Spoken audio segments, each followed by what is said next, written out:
Hi, everyone. I'm Kenneth Marcus, founder and chairman of the Louis D. Brandeis Center for Human Rights Under Law, and I want to welcome you to our summer speaker series, today featuring Professor Oren Gross. I founded the Louis D. Brandeis Center a decade ago to advance the civil and human rights of the Jewish people and promote justice for all. Our particular focus is on fighting anti Semitism on college campuses, which unfortunately is as timely a problem now as it has ever been before. This speaker series was begun on law school campuses to train our law student members, and that continues to be a primary focus. During COVID, we went online and are pleased to open these events to a broader audience.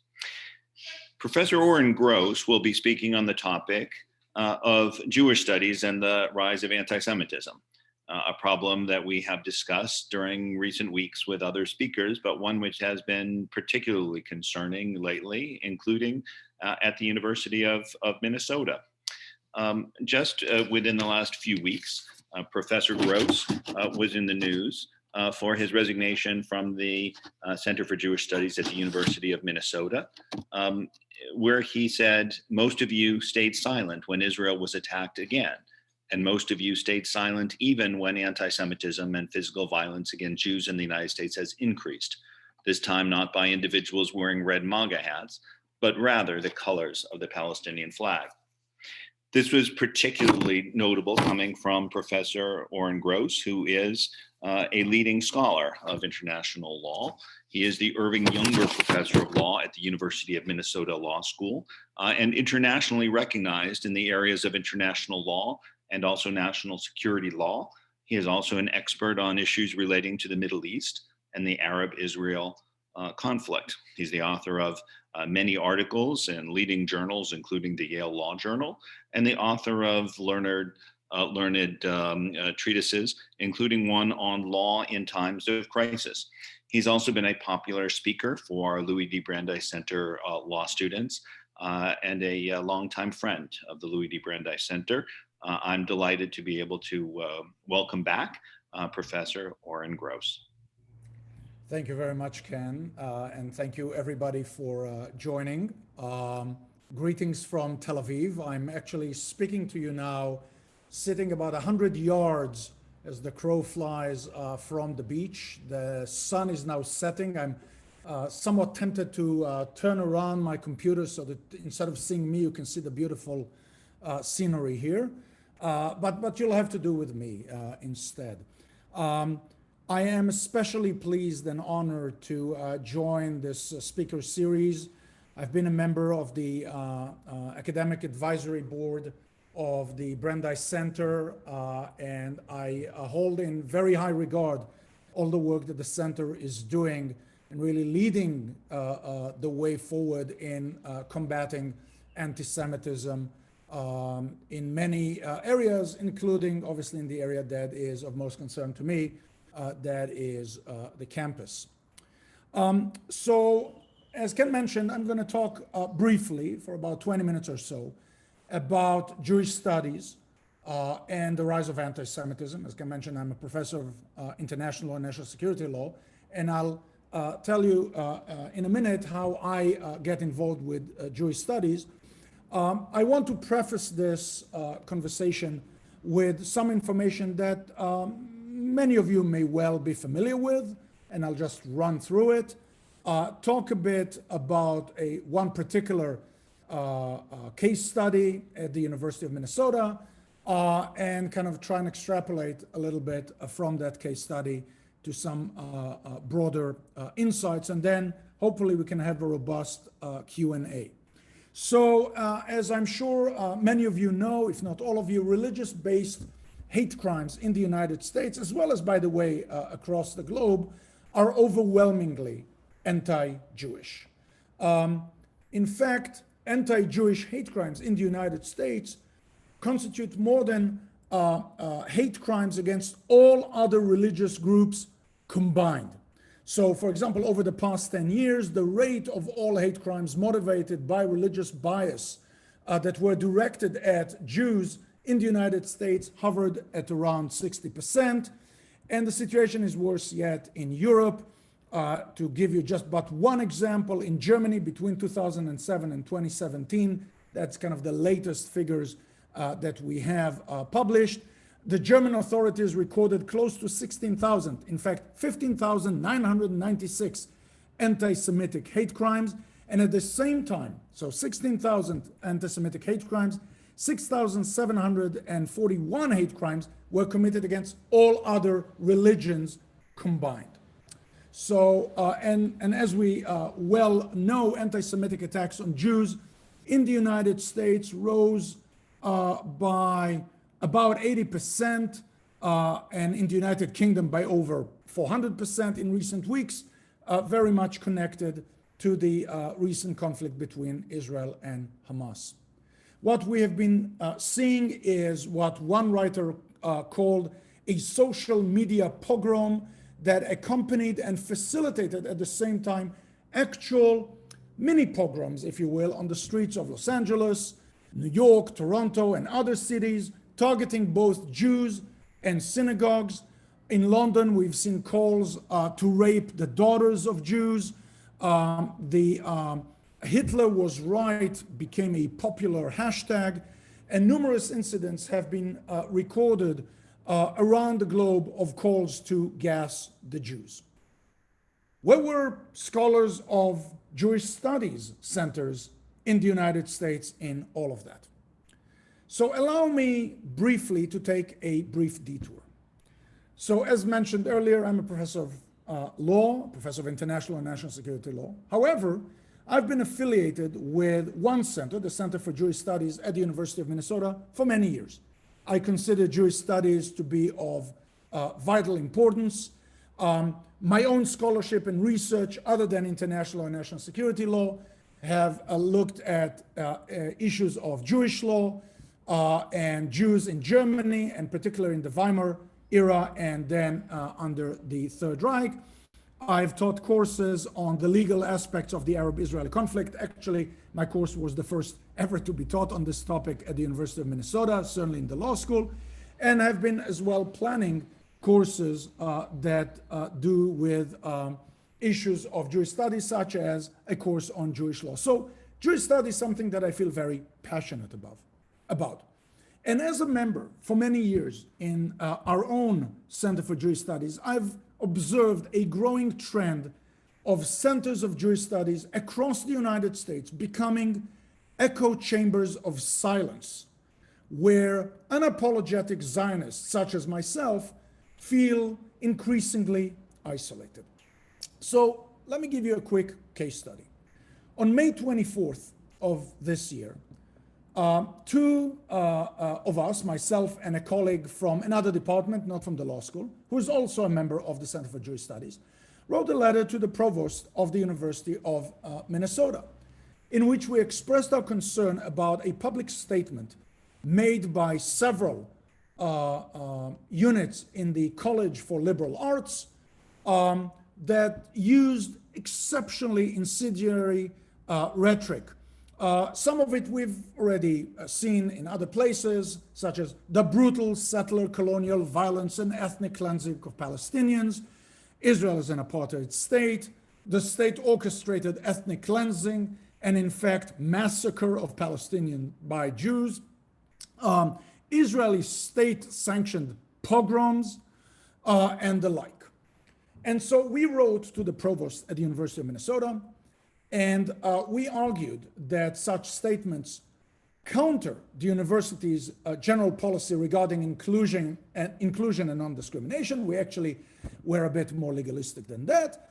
And we requested something that I think is quite benign. We requested that the provost advise the said units to remove their collective signature as a unit, writing on behalf, so to speak, of the University of Minnesota, and replace it with signatures of individual faculty. We do not we did not claim that individual faculty did not have the right to sign such a statement, odious as it is, but we did claim that academic units saying University of Minnesota should not sign that petition.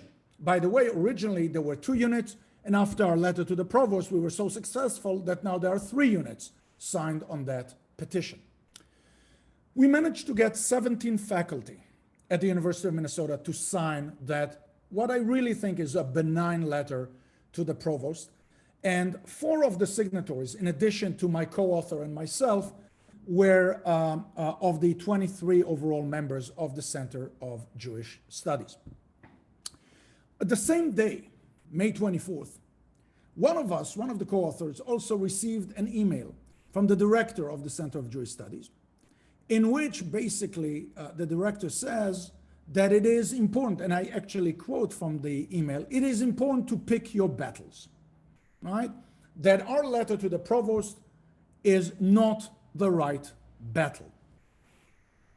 We waited for 4 days to see how many more of our erstwhile colleagues will join us in that letter. And when nobody else joined, we wrote an open letter to the faculty of the Center of Jewish Studies. I authored it together with my co-author on the letter to the provost, in which we decried what we call the deafening silence of members of the Center for Jewish Studies in the face of rising anti-Semitism and an attack on universal values, not only Judaism as a universal value, but universal values such as knowledge, reason, enlightening students, those universal values that are at the very core of the academic mission.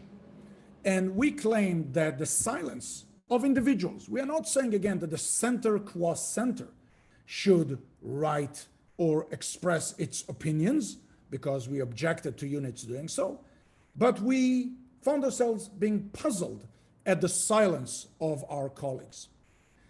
But in fact, our colleagues were not silent. In fact, 7 of our colleagues, 7 of the members, the faculty of the Center for Jewish Studies, including untenured faculty, and I'll come back to that in just a second, did find their voice and were not silenced, and did attach their signature to yet another statement, another anti-Israeli statement regarding the recent violence between Israel and Hamas. And when you look at that statement, and I'll mention more about this in a minute, you would search in vain for such words as terror or terrorism. The word violence is not once mentioned in the context of Hamas's terrorist attacks on Israeli civilians. And in fact, there are only 5 words, I actually counted, I read very carefully, referencing Hamas. The rest is basically a diatribe against Israel.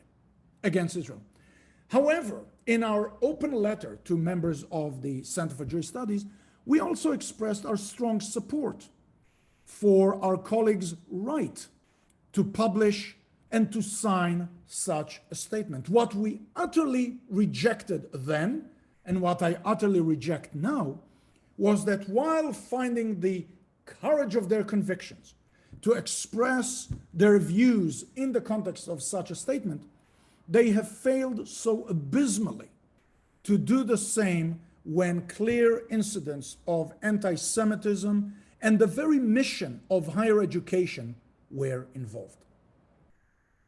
On June 1st, remember I mentioned earlier the email from the director of the Center for Jewish Studies saying you should choose your battles.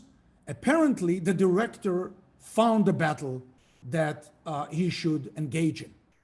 And he sent a letter to the Center for Jewish Studies in which he said, among other things, that our letter, our open letter, had, and I quote, the chilling effect of making our community of scholars seem like an unsafe space, unsafe place for the intellectual exchange of ideas about subjects that concern us all. Right? We've seen the language of unsafe spaces in other contexts. We know where this leads. And shortly after we received that email, I chose to resign from my affiliation with the Center of Jewish Studies.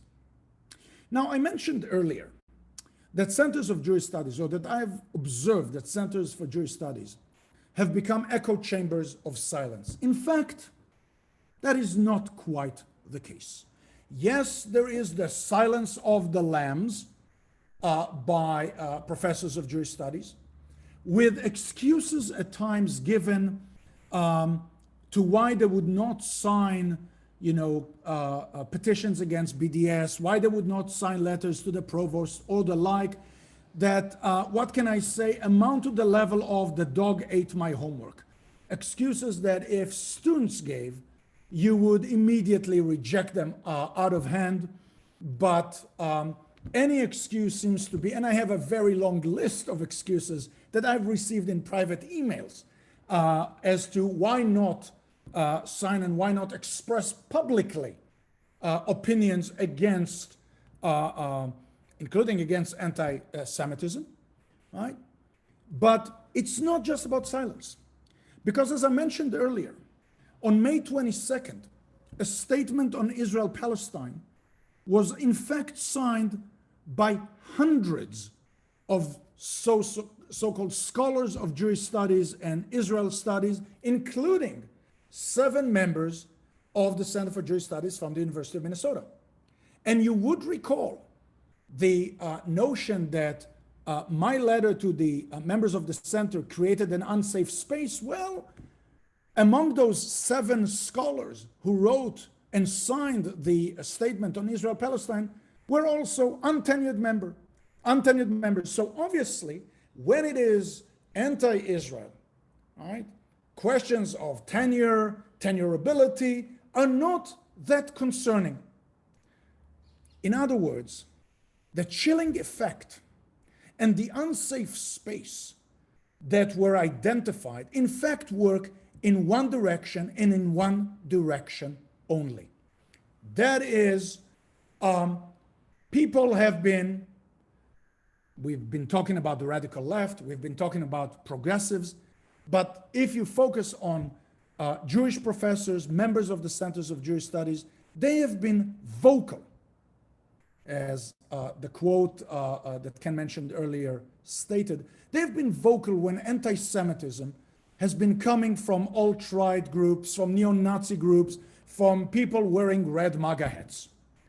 But the minute that anti-Semitic acts and threats have been coming from Islamic groups, from radical left groups, from progressive groups, from people wearing keffiyehs, from people wearing the t-shirts with the Palestinian flag are concerned, a deafening silence has taken place.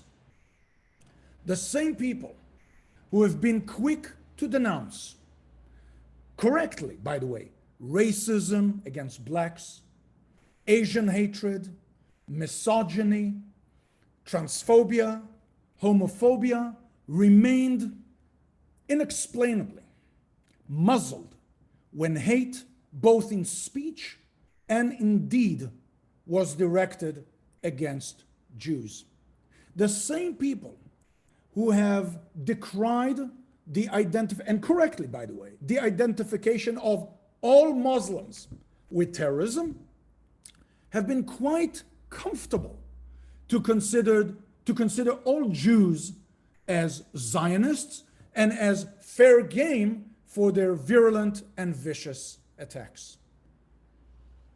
Scholars in Centers for Jewish Studies not only have, in other words, remained silent, but have actually used such opportunities to brandish their golden entry ticket, if I may kind of reference Charlie and the Chocolate Factory, to progressive circles by condemning the Jewish state while conveniently staying silent, in the face of Islamic anti-Semitism. And this is odious. And let me kind of wrap it up quickly, because I do want to have the opportunity for a Q&A. This is odious on several levels. First, it's odious because these scholars are basically serving as a fig leaf of respectability and are giving a veneer of legitimacy, right? And in a sense, an immunity charm to groups that are spewing anti-Semitic hatred. Yes, it's not maybe religious anti-Semitism, because we poo-poo that. Maybe it's not the good old social economic anti-Semitism. It's maybe not the racial anti-Semitism. It's the new respectable anti-Semitism, basically dressed up as anti-Zionism. And they give that fig leaf of respectability by basically accepting the notion that to be progressive, to be members of the club that Jews were among the founding members of in the United States, and by the way, not only in the United States, I would say globally, Jews must check their identity at the entrance door to the club.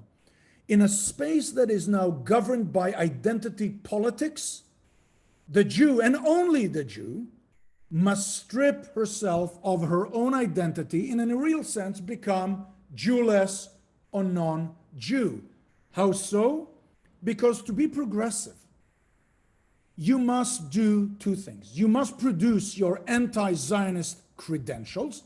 You must, in other words, accept the idea that Jews and Jews alone are not entitled to self-determination as a people.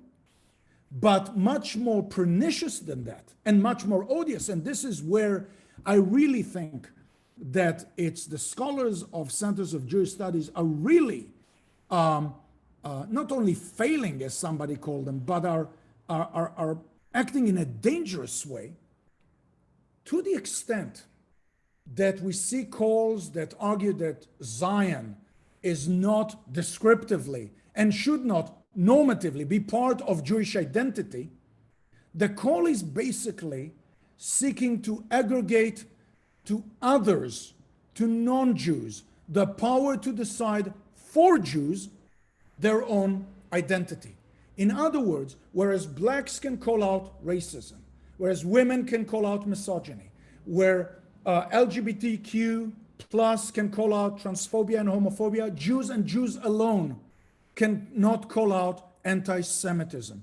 So Ken's excellent book on what is anti-Semitism is basically irrelevant. Why? Because the author is a Jew. If you want to be admitted to the progressive club, and what the so many scholars of Jewish studies are basically facilitating, you must basically accept the delegation to others, to non-Jew, the power and the authority to identify and to call out anti-Semitism. And guess what? That power, once it's delegated, will be sparsely, very sparsely indeed, used. There's much more to be said, but as I said, I do want to have the opportunity to have Q&A, so I'll stop here. And if there are no questions, I can go on. Oren Gross, thank you very much for those remarks. I don't think you need worry that there will be no questions. I'm fairly confident that Aliza Lewin may have some questions. I will introduce her in a moment. I certainly have at least a question or two. And we have, I would say, a distinguished audience whom I would now invite to add questions to our Q&A. It looks like a first one is just here.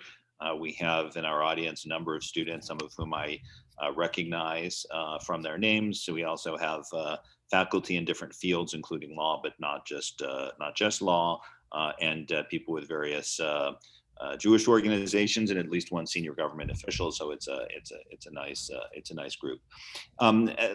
You know Aliza Lewin, but I would like to reintroduce her, and perhaps she will come forward, as it were, in this portion of cyberspace. Aliza Lewin is the president and general counsel of the Louis D. Brandeis Center, as well as a founding partner in the law firm of Lewin and Lewin, a distinguished appellate lawyer and former president of the American Association of Jewish Lawyers and Jurists. Aliza, would you like to kick this discussion off with a question, comment, or what have you? Sure. So I see this is already becoming a repeated question because we've had a couple of questions on this. And the general question is, Oren, thank you for that presentation. And now that you've articulated it. So the question is, what should people do? But I'm going to add another gloss on that, because I do think that there are perhaps in addressing that, two categories, because I think that what you really see most likely in the Jewish studies programs are, like you say, the 7 that you experienced, or those who actually are in the Jewish studies program, but actively believe in and support some of these ideas that could be considered sometimes either anti-Semitic or certainly anti-Israel, and perhaps even anti-Jewish. And then there are those who are just afraid to speak up. They may not support that. They may support your position, but really are concerned about their own job security and their positions at their universities. And so I suppose how you respond and how what you recommend we do also depends on which community within that community you're talking about. So these are great comments. Thank you, Elisa. And let me try and address them all. And if I forget, because I'm getting to that age where, you mentioned at least 4 comments, please bear with me and remind me. I have to say that the thing that stung me the most, that hurt the most in this whole affair at the University of Minnesota and post the publications were not kind of the hate mails that I received, and I received them. But those are, I have a folder in my email, they go there. I don't really think about them too much, but rather the vast number of emails that I received that kind of said, how courageous of you to have taken that stand. How courageous is it that in 2021, somebody calling out anti-Semitism on campus is deemed courageous? I don't think it's courageous at all. Nor should it be seen as courageous. The same way that we don't think is courageous calling out any of the other hatreds against other minorities. This is the oldest hatred. And the fact that this is courageous in any way, shape, or form to call it out is just inconceivable at this time and age. So the first thing that I would say is to speak up. And in fact, in my resignation letter, I also quoted the famous line from Megillat Esther, in which Esther comes to Mordechai and says, well, I don't know, you want me to go to Achashverosh, if he doesn't give me his staff, they might, kill me or what have you. And Mordechai basically says, listen, if you keep silent in this time, right, you and your father's household will definitely perish. But some other assistance for the Jews will come from other places. This is kind of the only indirect reference to God in the whole Megillah. There are times where you are called on to speak. It's very easy to speak when there are no consequences to you, right? It's very easy. If nobody can do anything to you, it's easy. It's precisely the times such as this that you're being called on to speak and that you might lose something as a result that matter. If you don't have anything to lose, nobody will care. Words are cheap. It's actions that matter, right? And the truth of the matter is, I do think that people would appreciate if you stand up and you speak and you're counted.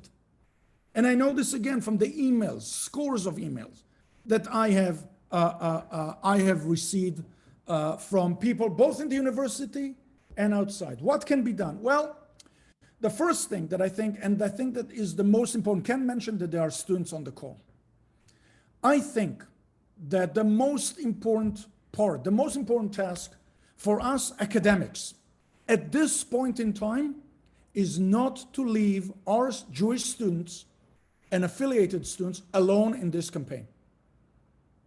It is unconscionable that students are there day in and day out, fighting against BDS, fighting against anti-Semites on campus, and professors, those who have the tenure of their job, those who are basically paid to sit and think, are staying aloof of that struggle and not giving the minimum support to the students.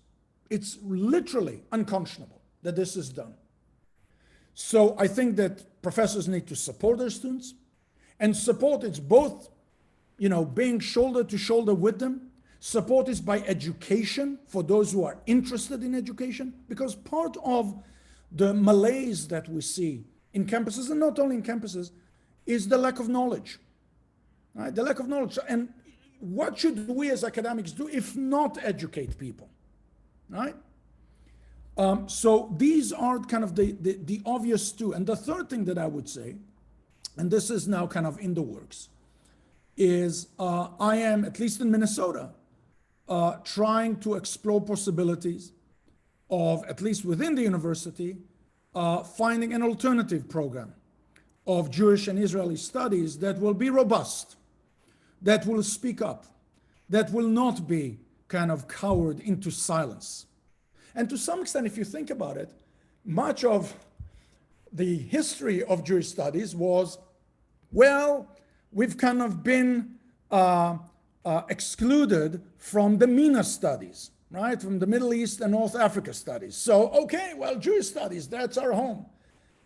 So the thought that we'll now have kind of the second level of this, people who are Zionists that will feel excluded from that, is again atrocious.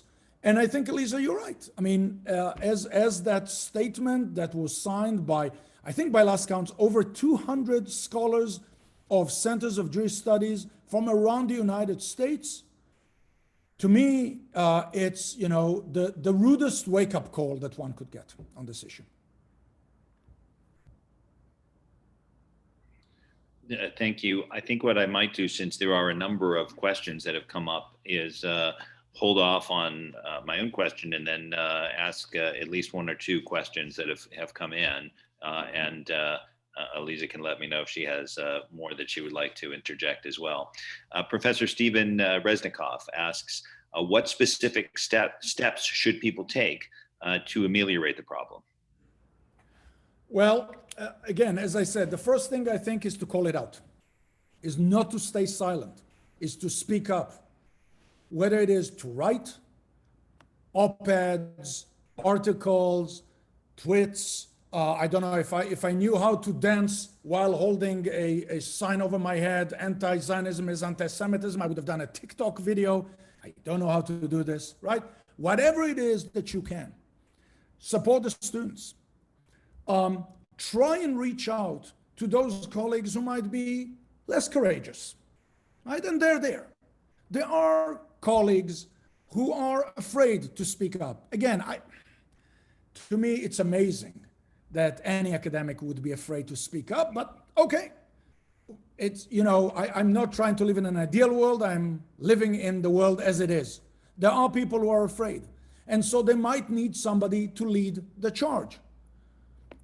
As far as I'm concerned, at least in Minnesota, I'm happy to lead the charge. Right? I have no problem with doing so. I've done so in the past. I have no problem in doing so here as well. And I hope that other people will join.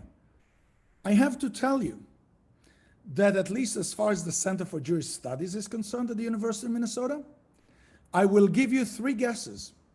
What was the response to my letter of resignation? And if one of those 3 guesses is utter silence, you will be absolutely right.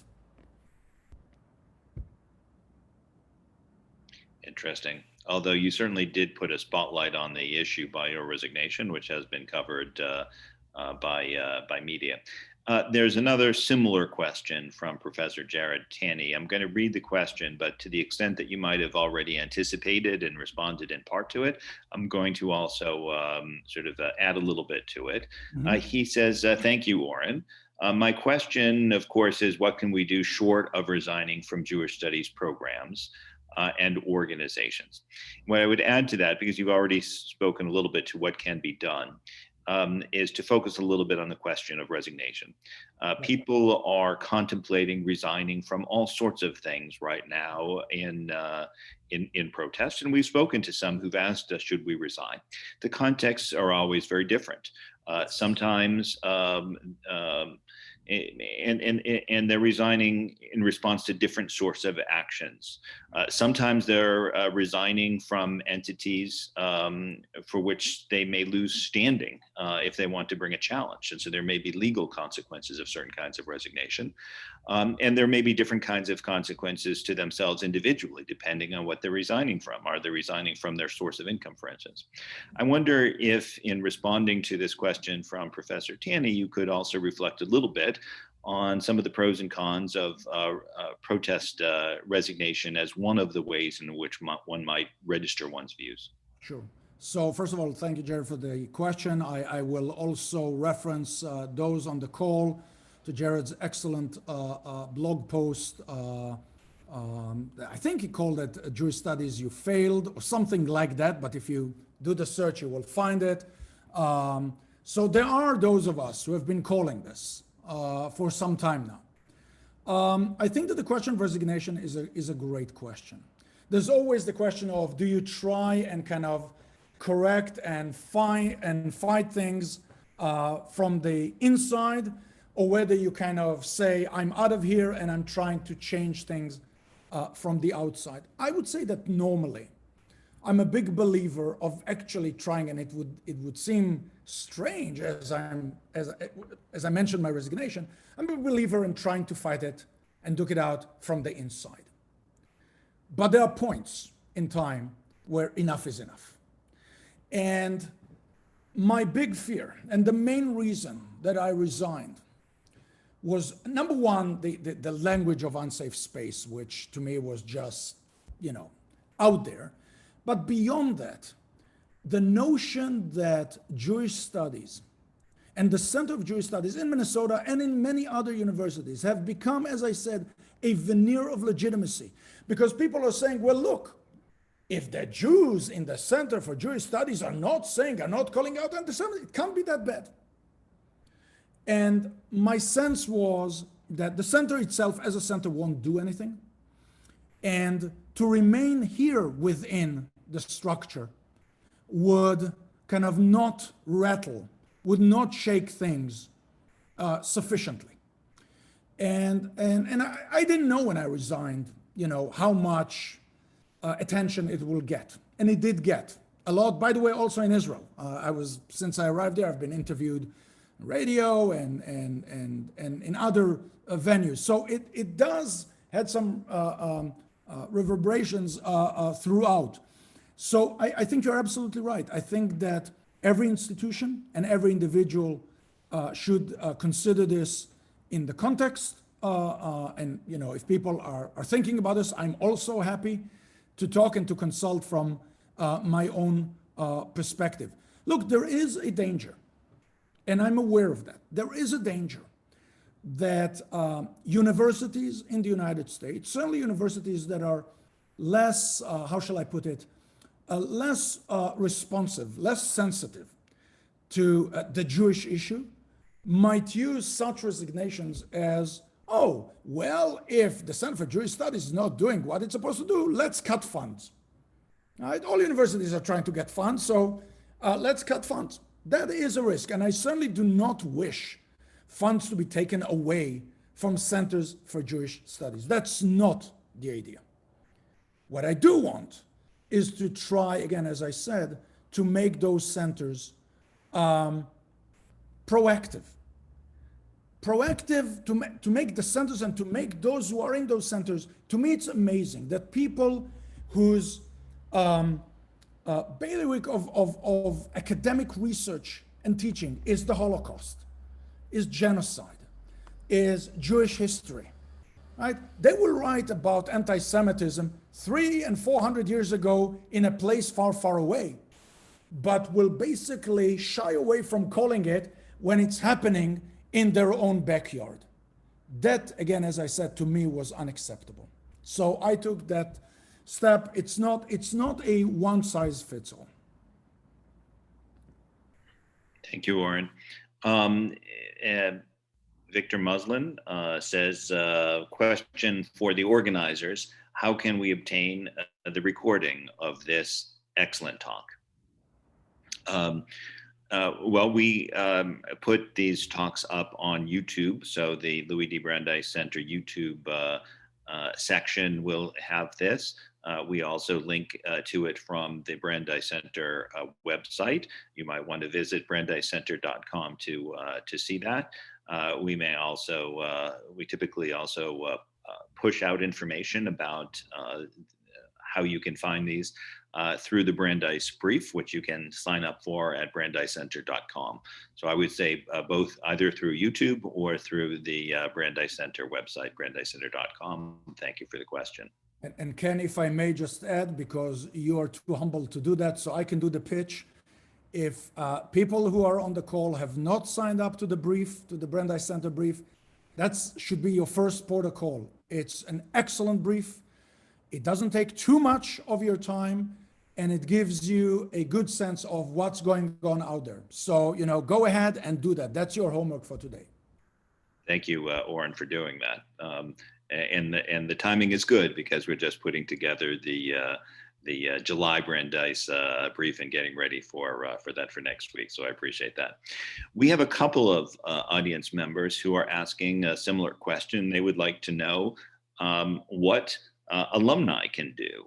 What, in your opinion, is the role of alumni? How can alums play a constructive role on this issue? One of the questioners specifies specifically for those alumni who are not major donors. Presumably, those who are major donors have special ways they can exercise influence. But what can general alumni do? Right. Well, number one, I would say it's not just limited to major donors. Major donors and even donors without the major can actually have their voice heard and their money heard. There is no reason to pour money, your hard-earned dollars, into places that don't reflect your values, and that's okay. Universities listen to that. And universities listen to that not only in Centers for Jewish Studies and other places, across the board. So, if you are donating, it's completely fine to say, well, but I want to see. Now, the university can decide not to take. That's, of course, their right, right? But it's not just a kind of you have to give and no questions asked. But the other thing that I would say, even if you're not a major donor, in fact, even if you're not a donor, if you're an alum and you have not given anything to a university, my heart bleeds now hearing this, but as in my professorial role, as an alum, you are part of the community of the university. It doesn't end, actually, I would say, when you graduate from the university. An alum of a university remains an alumnus of the university throughout. Whether it is you go, and you support the Golden Gophers. No wonder, by the way, the University of Minnesota doesn't do anything in sports. I mean, who's afraid of Golden Gophers? They're cute, they're cuddly. You're not afraid of them, right? Blue Devils, I understand. Golden Gophers, who cares, right? So whether it is that you do that, you remain part of the community. Even if you don't send letters every Monday and Thursday, you can actually let your voice be heard. You can and you should let your voice be heard. Universities, like all other institutions, care about their public image, right? And if you're saying, listen, we seem to think that you have an anti-Semitism problem, right? Most universities still don't like to be attached to anti-Semitic, right, kind of logos. So call it out, say it as it is, band together with other alums and send a letter, right? It's okay, it will be read. Even if, again, you don't have the big bucks behind it, letters matter. Taking a stand matters. And you know what?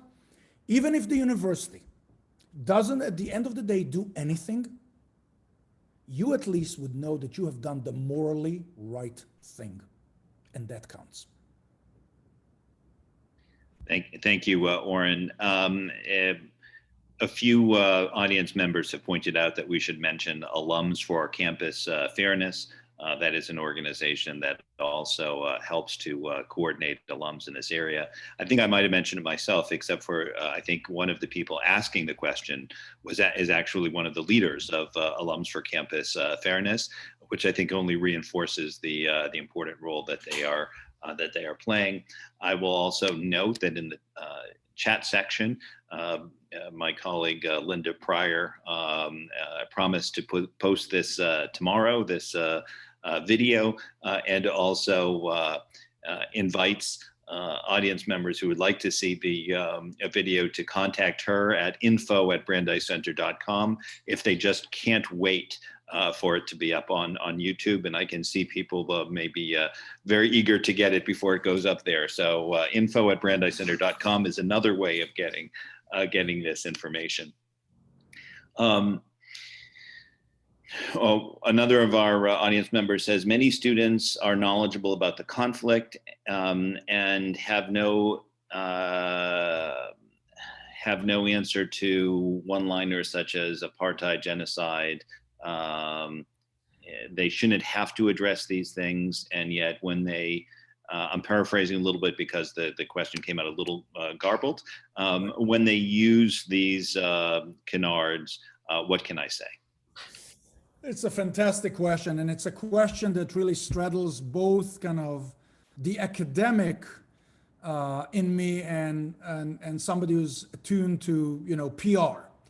There's no question that sound bites and tweets on Twitter and posts and what have you, you know, the shorter they are, they catch the attention.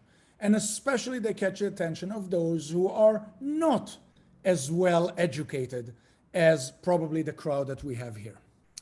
So I'm going to give two answers that are contradictory.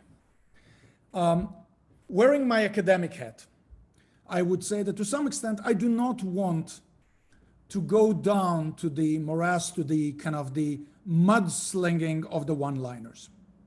I actually admire nuance. I prize nuance. I think that nuanced responses eventually are taken more seriously, right? If you actually engage, look, you will not be able to convince the Ilhan Omars, and I'm mentioning her because she represents my congressional district. So you will not be able to convince the Ilhan Omars and maybe the members of the squad in the righteousness of your views. But that's not your audience. Your audience, I would say, is a vast silent majority who might not know enough. And they need to be educated. And they need to be educated in a nuanced fashion. So the academic in me says, don't go down and respond with one-liner against a one-liner. Now let me remove my academic hat and put on my PR hat. There are actually excellent one-liners that people can use against many of those, you know, apartheid, genocide, what have you, right? I mean, and basically the way that I like to think about this and to respond to many of those is Israel must be a really incompetent country and society. It's incompetent in its genocide and ethnic cleansing. If you look at the numbers of Arabs living in Israel, and if you look at the numbers of Arabs living in the West Bank and Gaza, those numbers have grown exponentially since 1948. So Israel sucks at genocide. Israel does apartheid really, really badly. If you look at the police force, if you look at the Supreme Court, if you look at the government, right? There are non-Jews in all of those places, right? There are non-Jews in all of those places. There's actually a Muslim Arab, there's an Arab sitting on the Israel Supreme Court. Last time I checked, there isn't one sitting on the US Supreme Court. All right, so we are terrible in doing apartheid. We are terrible, all right, and this is kind of a different talk that we are terrible at also targeting our enemies, because let me just bear with me for just a second, right? One of the talks that came up in the conflict between Israel and Hamas is that Israel directly targets Palestinian civilians, right? So now think about it. Gaza is one of the densest areas as far as population in the world. The IDF is a well-oiled military, ruthless military machine. And in 11 days, the IDF had more than 1,000 sorties, bombing sorties over Gaza. If you put those three, ignore artillery, ignore tanks. If you put those three, you would have expected that the number of casualties in Gaza would be in the thousands. There were, according to Hamas, 260. According to Israel, of those, at least 160 are actually terrorists. But let's assume that Israel is wrong and not a single terrorist was killed. 260. So Israel is incompetent on apartheid. Israel is incompetent on ethnic cleansing. And Israel is apartheid in killing its enemies. You can actually extrapolate from that. I mean, you know, you're talking about occupation. Sorry, I'm just going to take this because that's a peeve answer that I always have, right? People are talking, well, it's about the occupation. My question, the way that I always respond to that is, what occupation are you talking about, right? And the point is, they're not talking about the occupation post-1948. They're talking about the occupation. Tel Aviv is as occupied as any settlement in the West Bank. From the river to the sea is not, and Tel Aviv shall remain Jewish. Right? So what occupation exactly are you talking about? And the answer is, right, if they're willing to engage, is they're talking about occupation, which means no Jewish state from the river to the sea. When they're talking this way, they're going to lose a lot of the audience that listens to them. Because when you talk about occupation, well, that seems, okay, who can support an occupation of another people? When you say occupation means no Jewish state, that's a completely different picture. So it's a great question. We can talk much more about this. Even my one-liners were long, so. I think with that last one-liner, you actually just hit on a point, which I don't know how to do this in a broad way, but I think that what's key is to try and, what you just said, which is divide the community that is right now operating hand in hand, and make the community that might say, like you say, oh, I'm against the occupation. And they think when they say I'm against the occupation, that they believe in two states for two people, and that we're going to work towards coexistence. But they don't realize that the people whose hands they're holding, who are also saying I'm against the occupation, are not supporting any kind of Jewish homeland, right? How do we pry those two groups apart so that the folks who are saying that and giving cover to the people who are really preaching the end of Israel begin to realize that they're giving that cover to them? So actually, I want to kind of take two additional points that come out of Elise's question and kind of string them as well. Two states, right? Again, we all seem to be in favor of two states, a Jewish state, a Palestinian state. Forget the fact that if the Palestinians wanted, they would have had a state, right? Basically established together with the state of Israel. The only reason why there isn't a Palestinian state is Arab rejectionism, right? Ongoing Arab rejectionism, but let's leave this aside. Again, one of the questions to be asked is, what do you mean by two states? And what do you mean when Students for Justice in Palestine say we want justice? What do you mean? Define for us what justice means. And here is what they say. And this is where, again, I think it's really important for the vast majority, right, of people who are not completely in their pockets to listen. When they're talking about justice, they're basically saying two things. There'll be a Palestinian state that will be Judenrein. There won't be a Jew living in that Palestinian state. There'll be an Israeli state where the Palestinians will have a right of return, where millions of Palestinians will flood into that state. That's what they're talking about as two states. That's what they're talking about as justice. And you need to drill this to people to understand. And together with that, you need to drill another thing, because one of the things that you see that SJP has done, and on this one I have to say, credit where credit is due. They've been really good in aggregating to themselves all the indigenous student groups on campus. They are all following SJP's lead. Why? Because settler colonial. And unfortunately, right, too many Jewish students are afraid, or maybe don't know enough, to say, hold on a minute. Who are you calling a foreigner? Let's talk about indigeneity in that zone, in that region. Where exactly and who exactly was indigenous to this land and was driven out of this land? Right? Who is the settler colonial?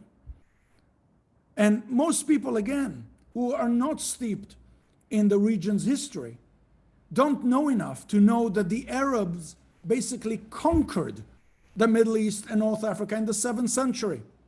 So when we're talking about settler colonialism, let's talk about settler colonialism, and let's talk about indigeneity. And so again, Elisa, to your question, I think that we don't have a choice. The one-liners, to some extent, we're going to lose. And we're going to lose this for the same reason that we're going to lose, so to speak, the war of images. We are not going to win when you have an image of a Palestinian kid injured. Doesn't matter that many of those images are taken from Syria and from Libya and from other places and then tagged as Palestinian kid in Gaza. Doesn't matter. Right? But you will not win when you see a Palestinian kid or Palestinian kid with a slingshot and a stone. And on the other hand, you see Israeli soldiers armed to the teeth with tanks, with drones, with planes. Asymmetric warfare, which is what's going on in Gaza, doesn't film well, doesn't photograph well for the stronger party. And Israel is the stronger party. Challenge. One of the challenge, and I will say, the people who seek to delegitimize Israel understand that the answer is in the nuance and the complexity of the situation, which is why what you started to see on social media during the last round were people saying, don't tell me there are two sides to the story. Don't mention the Palestinian, Hamas and its rockets, because if you do, that means you're part of the problem. You're the racist, you're the oppressor, right? That's exactly right. That's the way they do it. They try and suggest, don't give me nuance, don't give me details, because that's where the answer is. That's exactly right. The don't give me nuance, together with what I would call, pun half intended, Trump terms, right? Conversation ending terms, such as you're a racist, right? You're a settler colonialist, right? I mean, nobody wants to be branded a racist. So this is a conversation stopper, right? And they use this effectively, right, to chill out, talking about unsafe spaces. The unsafe space on campus today is being a Jewish student, right? That's the unsafe space. And so I would say that our main task is to add back the nuance, to add back those two sides. Look at Hamas. Actually, you don't even need to go to Hamas for that matter. I mean, you know, I just read on this. I don't know how many of you saw, somebody put on Twitter this card, Queers for Palestine, all right? Again, pink washing. By the way, it shows a hand holding a Kalashnikov, right? Queers for Palestine. You know, one thing is, of course, you know, queers may be for Palestine, but if you know the facts, Palestine is not for queers, right? So it's our job to add this nuance, right? And I'm saying this speaking from a city where in 2 days we're going to have 250,000 people marching in Pride Parade. There's not going to be one equivalent in Gaza, and not because somebody said because Israel. No, because if you try and parade in Gaza, you will be detained. Homosexuality is still a crime under Section 152 of the penal code that is applicable to Gaza. So it's our job to add those nuances. And if you don't know those nuances, to find right? The rabbi, so to speak, or the lawyer, or the Brandeis Center, who can add that nuance for you. Thank you. Now, sadly, our hour has come to an end. I know that our audience is being left wanting more. We've asked as many of their questions as we could. I know if we had another hour, I would have many questions to ask as well. But we thank you nevertheless, Oren Gross, for this very enlightening and stimulating talk. Aliza Lewin, thank you for joining me. To our audience, we thank you for joining us and for the questions you've asked. And we encourage you to keep an eye out for the next event in the speaker series, which will feature Professors Leslie Klaff and Mark Goldfeder on the issue of Jewish identity and civil rights. Until then, thank you and take care.